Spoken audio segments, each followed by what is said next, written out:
While many people know the power marketing, sales, and advertising have on the success of a product, only very few people understand it and accomplish effectively using them. Be one of those few people by reading Seth Godin's This is Marketing. You can't be seen until you learn to see. In this book, Godin will teach you how to reframe your product or service to the world in a way that connects with people who want it. These include building trust with your target market, positioning your product, using tension, and more. In contrast to most marketing books, this book makes marketing a high calling, about service to a community and changing the world.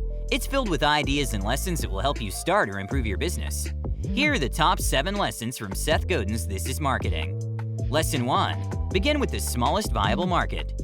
Today's market is wild and distracting. So many brands and products are competing for the attention of the masses to gain profit and success. Since the market is already saturated enough as it is, set your focus first on a small viable market, instead of trying to catch the whole market. When you go big immediately, you might not appeal to anyone because there are already too many similar brands and products out there. In contrast, when you begin with the smallest viable market, the cost is less, but the outcome is profound. You become consistently recognized in that specific field, and the results will follow. Lesson 2. Connect with your audience's tribe. Your smallest viable market will be your biggest asset. As Seth Godin said in the book, if you're a business consultant, a designer, or an inventor, being famous to the right 3,000 people is plenty.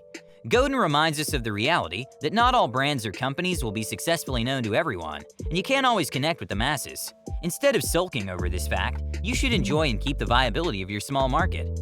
There are many ways you can do this, but the most effective one is connecting with your tribe. Your small market or tribe consists of people who need your brand or product. Use marketing strategies to speak narratives to them about status and affiliation to show you empathize with them. This will allow you to tie their interests and trust with you on a deeper level compared to shallow selling for profit. Lesson 3. Find a key and make a lock. In explaining what makes businesses fail, Godin uses the idea of the lock and the key. Traditionally, businesses made a key, but did not know which lock it fits in. This is why they resorted to marketing, so they could find a lock to put it in. Today, you need a different approach. Godin suggests you find a lock first, before making a key. In other words, find a problem and make a product that solves that problem. Lesson 4. Know your audience's habits. Your smallest viable audience and their tribes have habits and patterns that they're used to. You'll need to know what these habits and patterns are if you want to find the lock and make a key for them. Remember that these habits and patterns exist for a reason. The audience or the tribe has an underlying need and desire, so your product or service should fulfill that if you genuinely want to connect with them and effectively make a sale. Lesson 5. Ask permission. Today, many companies still use spam and ads to promote their product, but just because they're widely used, it does not mean they're effective. In reality, consumers find them annoying and distracting. Instead of resorting to these traditional marketing methods, you should connect with your audience through direct marketing. It requires you to personally engage or educate them through mediums such as blogs and newsletters. It's also more advantageous because asking permission humanizes your audience instead of making them mere numbers. In other words, your audience is not just data, but also a source of trust and sale at the same time. Lesson 6. Treat your competitors as alternatives.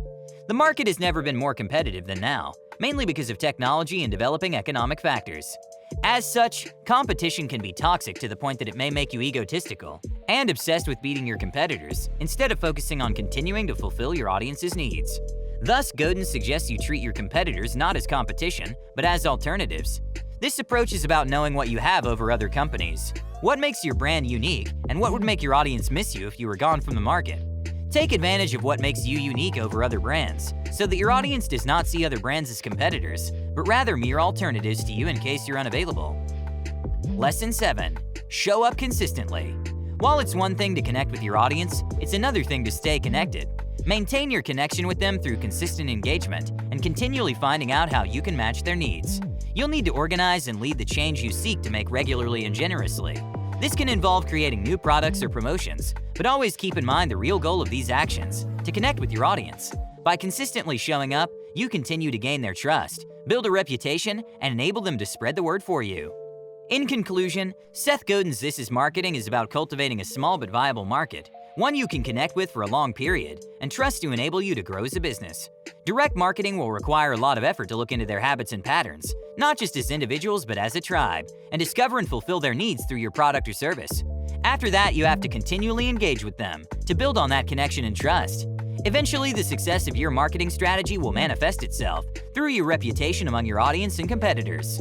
We highly recommend this book if you want to start a new business or hope to improve your current one. Indeed, it's full of nuggets of wisdom revolving around people as the roots of marketing.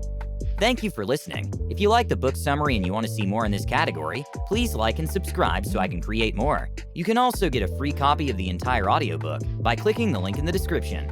Until next time.